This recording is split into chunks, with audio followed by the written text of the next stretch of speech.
So to get us started, we're going to talk a little bit about defining best practices.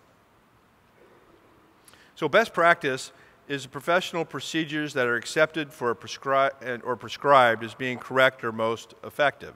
Common sense is it's the thing that we really should be doing.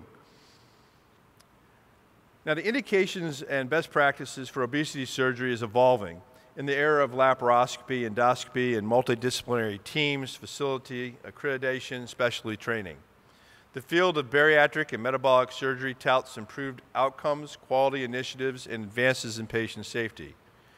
The 2017 Appropriateness Conference today updates on the 2004 Appropriateness Conference statement that we did in stages over a decade ago. We're going to be relying today on the input of multiple societies. So back in 2004, we did a study where we looked at thousands of papers. We narrowed it down to 50. The participants talked about those 50 best papers in terms of their quality. And we made just a few conclusions. And I think it's kind of interesting to see what we were able to conclude way back then. One, at the time, we decided in 2004 that laparoscopic room-wide gastric bypass affords improved short-term recovery compared to open gastric bypass. And today, I think we take that as a surety.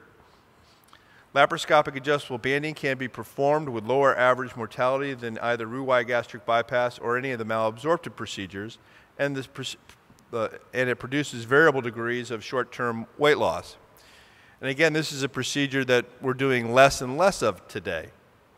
And prospective randomized trials were thought to be needed to compare gastric bypass, malabsorptive procedures, and restricted procedures. And I would say over the last decade, we've come a long way with that, and we'll be able to present some of the data. When you kind of think at least the recent history of defining best practices, we had the SAGES Appropriateness Conference in 2004. The ASMBS Centers of Excellence quickly evolved. We had the Betsy Lehman Center for Patient Safety and Medical Error Reduction, an expert panel that came together out of the Department of Public Health in Massachusetts in 2005 with a series of best practice recommendations. This was marketed, if you will, and released at a Harvard program on patient safety. Then the American College of Surgeons in 2005 created what was called the Bariatric Surgery Center Network. Again, the Betsy Lehman group got together and reviewed guidelines in a period that things were evolving very quickly. At this point, the ACS and the ASMBS came together, and what we now use is the MBS AQIP, which now has over 903 accredited centers across the country. And most recently, there's been the Diabetes Surgery Summit, which again makes us rethink what our indications may or may not be for surgery, especially among the patient with diabetes. So today, what are the goals that we have? Well, we want to look at our indications. We want to know, is there a lower BMI we should be looking at for a safer operation? We might also think about whether we need preoperative diets and those sorts of things. We need to look at our outcomes. We have better operations today. Clinical pathways. We're able to look at the data that's come out across the country and maybe make some recommendations.